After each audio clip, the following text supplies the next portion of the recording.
Sometimes things happen that we can't quite put our finger on. We don't really know why they happened or how they happened. It's sort of outside of the realm of, our understanding. And, it's hard for us to compartmentalize what transpired, but, we always find a way. And, if you try hard enough, there's an old saying that goes, if you can't explain something, don't try, because you're gonna end up hurting yourself thinking too hard about that one, and you don't want to do that because that's gonna mess you up in the long run. So if you could just reach into your pocket for me and oh, what's that in your hand? What you got there in your hand? You just pull out your pocket. What's that? Oh, that's 2 tickets. 2 tickets to the Bonkers Theater. Mike Greene worked a comfortable job at a grocery store. He was the evening shift manager and would do the closing for the store. He very much enjoyed his job. He was very happy with the pay he received. The pay was nothing to write home about, but Mike himself had no children and also no spouse, so as somebody with a single income providing for just himself, he was very content with where he was. But Mike also wanted to expand his horizons. He had aspirations to become more than just a manager at a grocery store. He had always dreamed of becoming a magician ever since he was a little boy. But the problem he saw with magic in these years was magic was sort of on the way out.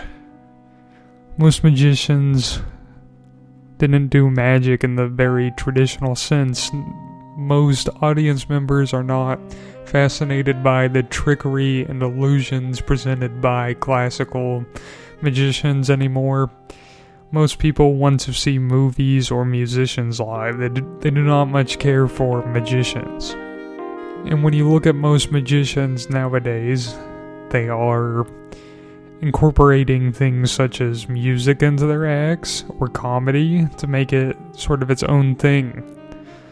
They sort of combine 2 different mediums into one to be this sort of halfway point that is a more general form of entertainment. But Mike had no interest in this. He saw magic as a fully formed medium in which he can entertain through it and hone his craft. But this presented a problem because Mike really did want to become famous through his magic, and he had dabbled in it here and there growing up, but he never fully committed to it. But that would change when Mike caught wind of one of his associates that work underneath him was posting up a flyer advertising the town's talent show. Now, Mike comes from a very small town, and he knows that the talent show is going to have a lot of local talent that he's familiar with, people he knows. So this was very exciting for him. He thought, this is a perfect opportunity for me to show off my magic that I've been working on, but I really need to work on this so I can have a good show for everyone involved. So when he got off his shift that day, Mike decided to go and practice magic. He went and tried out all the classic tricks, the rabbit in the hat, the flying doves that come out of the bouquet. I mean, he did all the ones you would think of. He even learned how to saw a woman in half and put her back together. These were advanced magic techniques, but he was worried that because of people's exposure to these techniques that, it's not going to have the sort of draw that it would with normal crowd. But, he stuck with his guns on this one. He thinks that performing traditional magic using traditional magic techniques passed down from generations of magicians that he'd be able to win the audience over by the classical presentation of magic. So about a month passed, and the talent show was a few days out. Mike had really, perfected his craft here. His magic show was running, he did about a solid 20 minutes long magic show that he had planned. He nailed it perfectly, each magic trick perfect, without any issues. So he felt confident and ready for this talent show. So the day of the magic show approached, the day of the talent show, and many people were there, many people Mike knew. A lot of women, a lot of men, all doing all kinds of different things. A few singers here, some jugglers, some clown acts, even some shooting presentations where people would show how fast they can draw a gun and shoot a target. You had dart throwing, you had fire breathing. It was honestly a very cool event that, if you were there, you would have really enjoyed this. I think most people would. And so it came turn for Mike to do his magic presentation. And he got on stage and did all of his classic magic acts. But unfortunately, his worst nightmares came true, and that's that people already knew all these magic tricks. Not that they knew how they worked, because magic's very hard to perform, but they've seen them done a million times. And even though the magic and illusions is great and you have to be insanely talented to pull them off, the people have been desensitized to this kind of magic. They had seen the rabbit trick. They said, I've already seen a rabbit get pulled out of a hat. One guy after a show ended, he said, I've seen a rabbit been pulled out of a hat. Why didn't you pull a frog or something out? I've never seen a frog be pulled out of a hat. And Mike kind of took this personally. He said, magicians pull rabbits out of their hats. They don't pull frogs out of their hats. There's a reason I didn't do that. I wouldn't be a magician if I did that. It'd be some sort of joke. The crowd was not very happy with him, and he received a lot of harsh remarks from many of the audience members, and it really just left a bitter taste in his mouth, and really, he didn't want to sit through the rest of the other acts, and with this audience that didn't even appreciate all the hard work he put into over the last months into this magic show. So he approached the exit. But that's when a man stopped him. Called him by his name. He said, Mike. Mike turned. He said, excuse me, do I know you? Are you a customer of the grocery store I work for? The man laughed. He said, no. I think you're misunderstanding. No. You don't know me, and I don't know you. I just saw you today. But I noticed you're very much into magic. And Mike said, well, yeah, of course, I'm a magician and I did a magic act. Of course I'm into magic. The old man, he laughed. And he says, well, I'm into magic myself. Mike says, oh, really? That's nice to know. Did you enjoy my performance? The man said, yeah, I enjoyed the performance. You show a lot of talent, and I think you have the capabilities of being someone. When it comes to the magic world, I think you can sort of revive magic as a great medium for entertainment. Mike was floored by this. He had never heard somebody say something so nice to him. He said, you really think so? The man says, oh, I know so. But I don't think you can do it without my help. Mike was a little confused. He says, without your help, I don't understand why would I need some old man's help? Are you saying that you can get me more shows, or what are you doing? The old man says, no. I'm not going to get you more shows. We're gonna make your magic great with magic. Mike's a little confused. He says, magic, it's real, but it's used for entertainment and performances. The old man, he's like, I understand, you think magic it ends with its capabilities of being used on stage, but actually, it goes further beyond that. Mike was, he's really confused. He doesn't quite understand what the old man's getting at, so he asks for some clarification. The old man says, I'm going to make it really simple for you. I will make you the world's greatest magician, in all of history. But there is a catch. Mike's confused. He says, okay, well, what's the catch?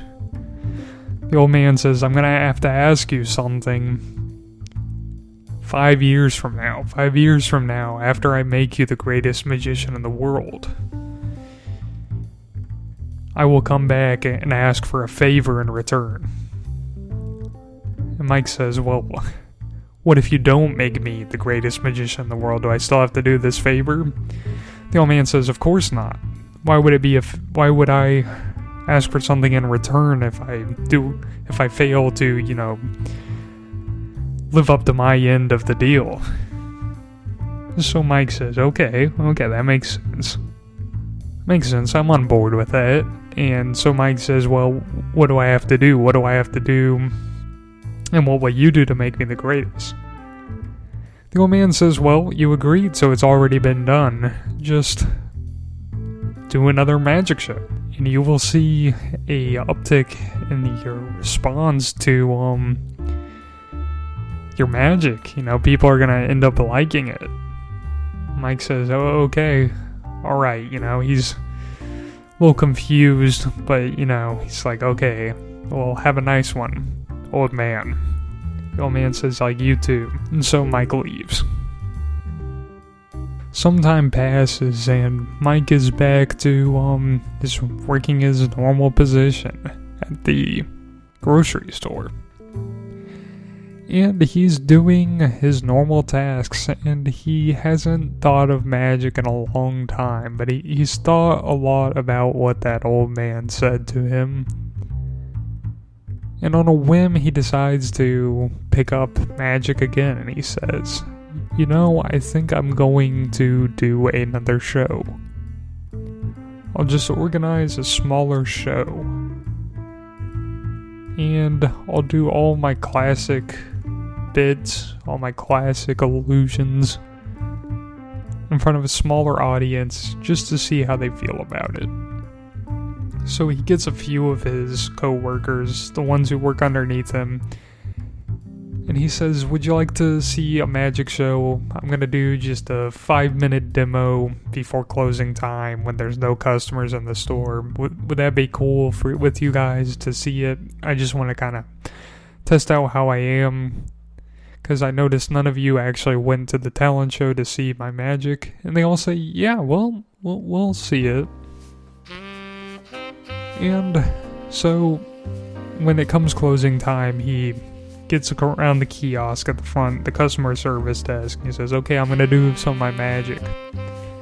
And he just does a 5-minute demo of, cup and ball tricks, where he makes balls disappear under different cups and reappear under others.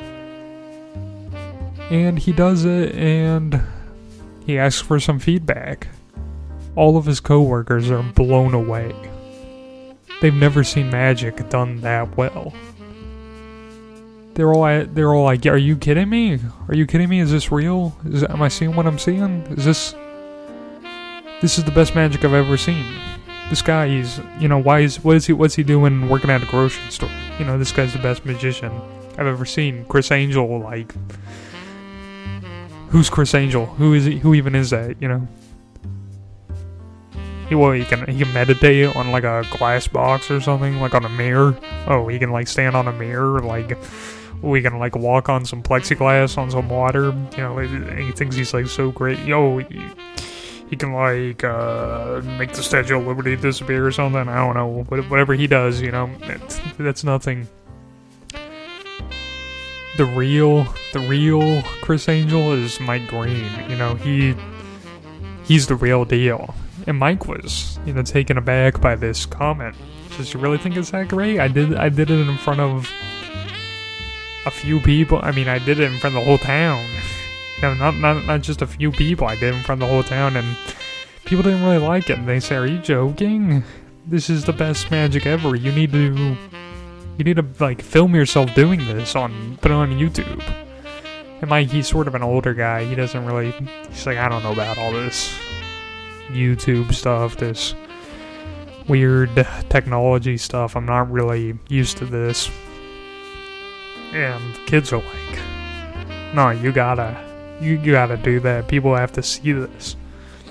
So he says, "Okay, I'll do it." So he goes home. He has a video camera he had from a while ago. It's just a normal camera that he got for taking pictures when he went on a vacation to Hawaii one summer, but it does do video, so he sets it up on a desk and films a few videos of him doing different tricks. He does his rabbit in the hat routine, he does the cup trick again, and he does some card tricks. He does a few demonstrations of sort of his capabilities that he can show off and how well he is at them, and how he shows that he's sort of versatile on different forms of magic and illusions. And he uploads them on YouTube underneath his real name, and he doesn't really think much of it. He goes to bed, he says, "Well, I hope somebody enjoys that, you know. I'll take those kids' advice who I work with." The next morning he wakes up and he checks how his YouTube video is done. He says, "I wonder if any of my coworkers wrote anything nice about these." He looks at them, 20 million views each. They've gone viral. And overnight, people are fascinated by these. They've been sharing them around like wildfire. All the comments, all positive. Not even one dislike on them. This is unheard of. Not even outside of magic, but outside of YouTube. You're bound to get somebody to dislike your videos, but everybody is united in the love of Mike Greene's magic. He gets a phone call. It's his mother. She says, Mike, turn on the TV. I saw you on the news. You're a viral sensation. Everybody loves you." He turns on the news to CNN. It's Anderson Cooper. It wasn't even his shift, but Anderson Cooper rushed into work and told them, "Put me on whatever time slot we have. I need to talk about this Mike Greene guy." It's Anderson Cooper begging. He's on live CNN. He's begging Mike Greene to come on and do a magic show on his show. And Mike Greene is, he's looking at the TV. He's like, "Well, I gotta do this. How do I get in contact with, Anderson Cooper?" And Anderson Cooper says, "Well, if you want to get in contact with me, Mike, call this number." And he shows his number. He says, "If you're not Mike Greene, please don't call that number. That's my private number. Please don't call that." That's what Anderson Cooper said.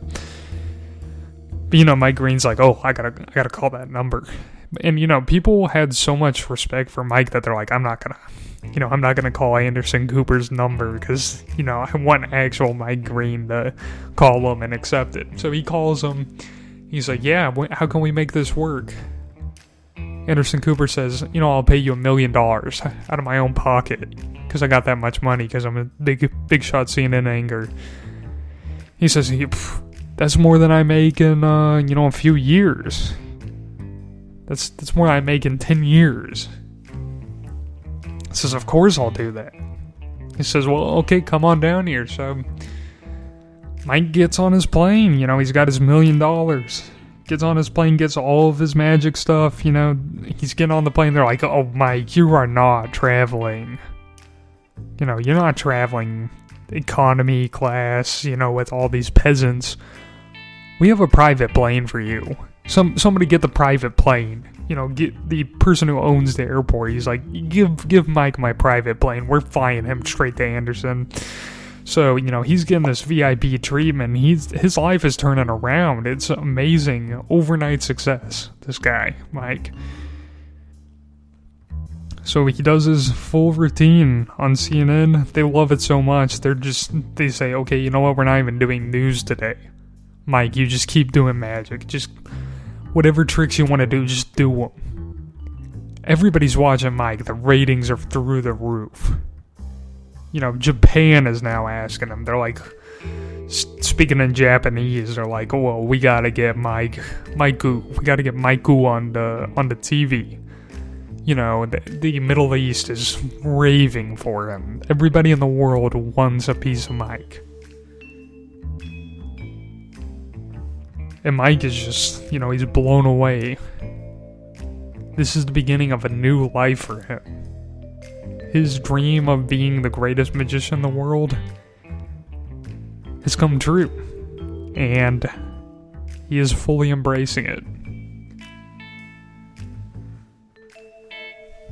5 years pass. Mike is the richest celebrity on earth. Everybody loves him. Everybody knows him.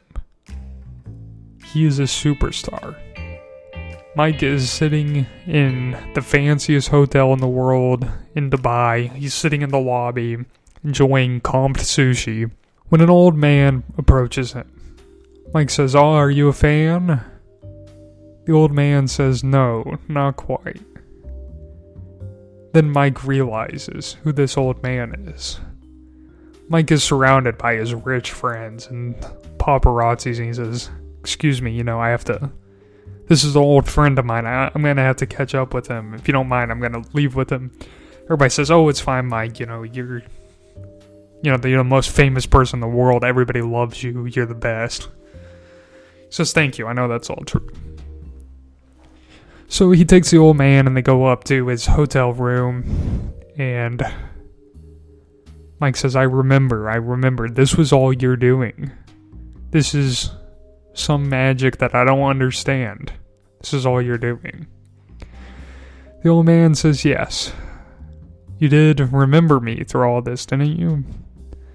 Mike says, I feel kind of bad, but I really didn't. I didn't even think of you after that night, but now seeing you, I realize that this was all you, and I thank you very much." The old man replies, he says, "But you do remember that this wasn't all for free, right?"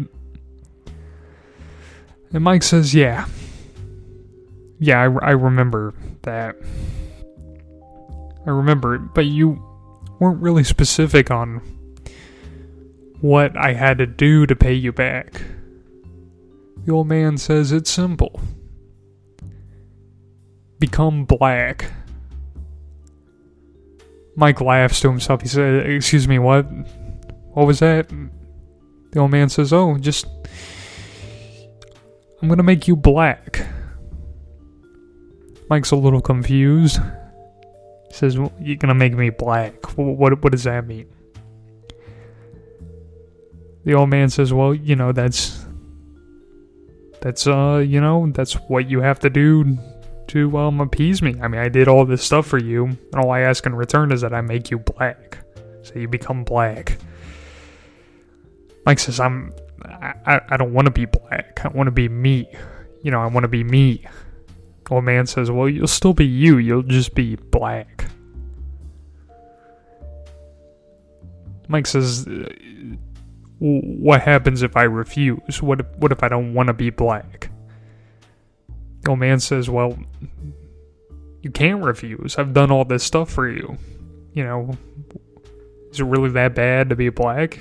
Are you a racist or something?" Mike says, No, I'm not racist. I love the black people. They're some of my favorite people in the world. I just personally, I'm a white guy. That's what I am. I'm not black. I'm not a black guy." The old man says, "Well, then what's the problem? I mean, I don't understand. If you're not racist, you should have no problem being black." Mike's like, no, because that's not me. The old man says, well, I mean, if you didn't want to be black, you should have refused what I said, you know? You shouldn't have agreed to working the deal out. Because I held up my end, now you gotta hold up your end. You gotta be black. And Mike says, well, you know, I mean, is there any way out of this? The old man says, no. You see how much work I did? You see, I made you, like, the most famous man in the world? Like, that's not easy. And I'm just asking for something really easy in return. I'm not even asking you to do anything. I'm gonna do all it for you. I'm just asking for you to be black.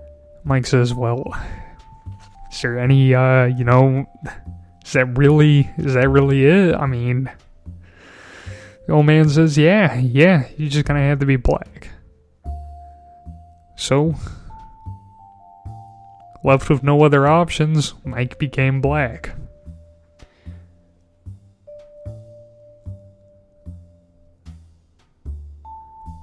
So if you ever find yourself met with an old man promising you something, if you don't want to become black, don't agree to it.